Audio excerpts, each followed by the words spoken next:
You ever get that feeling when everything is normal, almost too normal, and your gut just tells you something's off? I felt it tonight, riding the 42 home, the same bus I've taken for months. It was nearly empty, except for an old woman knitting in the back and a man in a suit whose face I never quite saw. The driver, a heavy-set guy with mirrored sunglasses, even though it was after dark, kept glancing at me in the overhead mirror.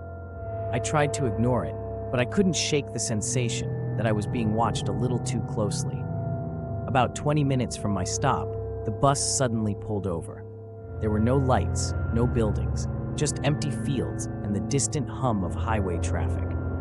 The old woman looked up, her needles stilling, and the man in the suit quietly vanished, like he'd slipped out of existence. I stood up, confused, and asked the driver what was going on.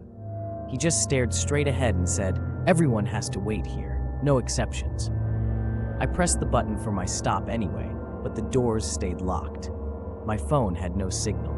The air felt thick and heavy, and I started to realize I couldn't remember the last time I'd actually seen another car pass us.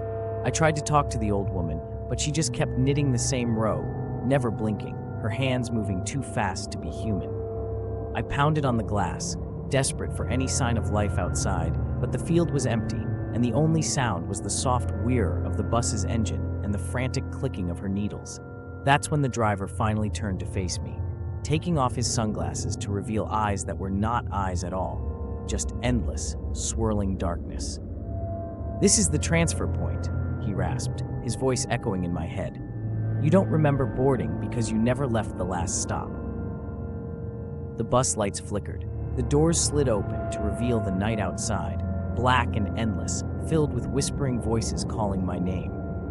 The old woman stopped knitting and smiled, her mouth stretching impossibly wide. I understood then I was never getting home.